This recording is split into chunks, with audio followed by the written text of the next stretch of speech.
ગુજરાતની શાળાઓને બોમ્બથી ઉડાવી દેવાની ધમકી આપનાર ઝડપાયો છે. બાંગ્લાદેશી કનેક્શનનો પર્દાફાશ થયો. ક્રાઇમ બ્રાન્ચનું પશ્ચિમ બંગાળમાં મોટું ઓપરેશન. છેલ્લા 1 વર્ષથી ગુજરાતની શાળાઓને ઈમેલ દ્વારા બોમ્બથી ઉડાવી દેવાની ધમકી આપી પોલીસને દોડાવનાર મુખ્ય સૂત્રધારની અમદાવાદ ક્રાઇમ બ્રાન્ચ અને સાયબર સેલે ધરપકડ કરી છે.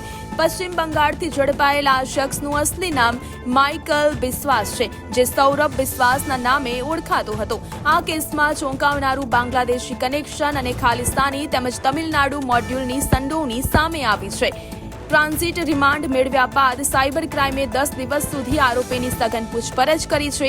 હાલ સેન્ટ્રલ એજન્સીઓ અને ક્રાઇમ બ્રાન્ચ આ મામલે ઊંડી તપાસ કરી રહી છે, જેમાં હજુ પણ અન્ય મોટા નામો અને અન્ય આરોપીઓની ધરપકડ થવાની શક્યતાઓ છે. 1 વર્ષથી કેટલા બધા સ્કૂલો, એરપોર્ટ, કોર્ટ સંકુલમાં અલગ અલગ મેલ આઈડીથી બોમ્બની ધમકીઓ મળતી હોય છે. એમાં હું બતાવવા માંગુ છું 2 ટાઈપનો મેલની અંદર લખાણ હોય છે. એક હોય છે જેમાં તમિલનાડુ ચેન્નઈ બાબતમાં લખતા હોય છે કે ભાઈ એના જોડે મારઝૂડ થઈ અને આ ડીએમકે અને એના બીજાનો એમાં આરોપી નથી બનાવ્યો, એના કારણે અમે ધમકી આપીએ છીએ અને આપ લોગ બધા જિમ્મેવાર થશો.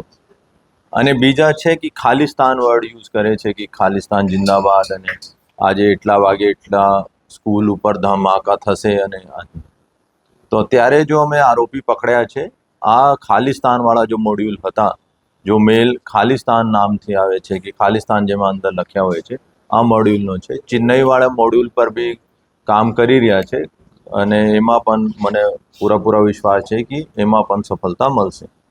અને જો આરોપી પકડવામાં આવે છે, આ સૌરભ બિસ્વાસ છે, એનો ઇન્ડિયન નેમ છે, ભારતીય નામ છે.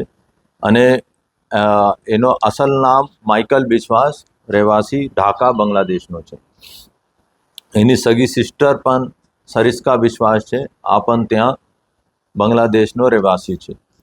છેલ્લા 5-6 વર્ષથી આ ભારતમાં રહેતો હતો અને અમે એનો ટ્રેક કરીને બાંગ્લાદેશ બોર્ડર પાસે 24 પરગના જિલ્લા છે ત્યાં એને જે ઝોન છે એના નીચે બોનગાંવ જિલ્લા છે, ત્યાંથી અમે એનો પકડવામાં સફળતા મળી હતી. અને ત્યાં અમે કોર્ટમાં પ્રોડ્યુસ કરીને ટ્રાન્ઝિટ રિમાન્ડ મેળવ્યા હતા અને અહીંયા અમે 10 દિવસની રિમાન્ડ મેળવી છે. એનો જો મુખ્ય ભૂમિકા હતી, આ ઘણા બધા આઈડીઝ હેક કરતા હતા અને એમાં રિકવરી આઈડી અને યુઝર એમાં પાસવર્ડ આ લોકો ચેન્જ કરતા હતા. અને પછી આ ચેન્જ કરીને એનો જો હેન્ડલર્સ છે, આ બીજા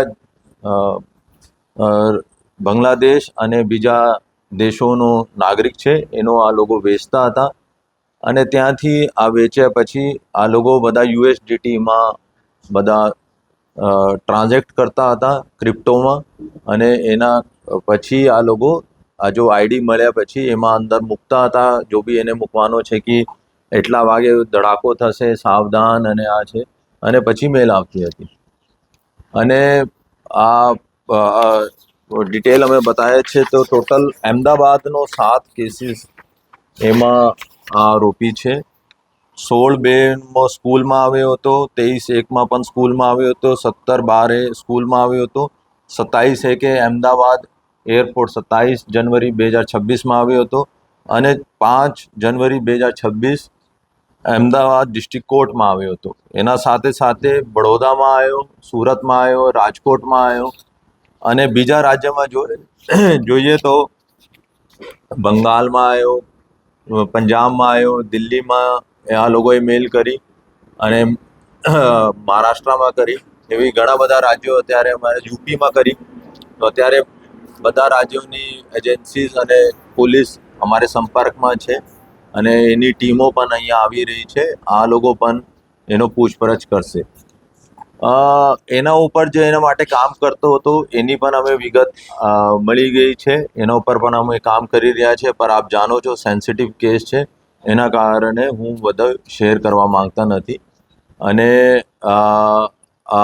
જો એના ઉપર જો એક માણસ છે જો એના પાસેથી લે છે અને આ પણ આગળ વેચે છે અને એના ઉપર અમે કામ કરી રહ્યા છે. અને હું એવા કહેવા માંગુ છું કે આ ના થાય કે અમે આ કહી દઈએ કે આ બધા અમે પકડી લીધો કલથી મેલ નહીં આપશે, તો કે આ લોકો બધા સાયબર એક્સપર્ટ છે, બીજા પાસેથી કોઈ મેલ આઈડી લેશે, પર જો ખરીદી રહ્યા છે અને એકચ્યુઅલ ઉપયોગ કરી રહ્યા છે એના ઉપર અમે કામ કરી રહ્યા છે. તો કે આપ સમજો છો બધા VPN, પ્રોક્સી IP બધા આ લોકો અને બીજા દેશોથી આ લોકો VPN વાપરે છે અને અમે બીજા દેશોની એજન્સીઝનો પણ સંપર્ક કરી રહ્યા છે. જેવી રીતે માહિતી આવશે એવી રીતે અમે રિઝોલ્વ કરશું. પર અહીંયા સુધી પહોંચવામાં પણ અમારી ક્રાઇમ બ્રાન્ચ અને સાયબર બ્રાન્ચની બહુ મહેનત હતી.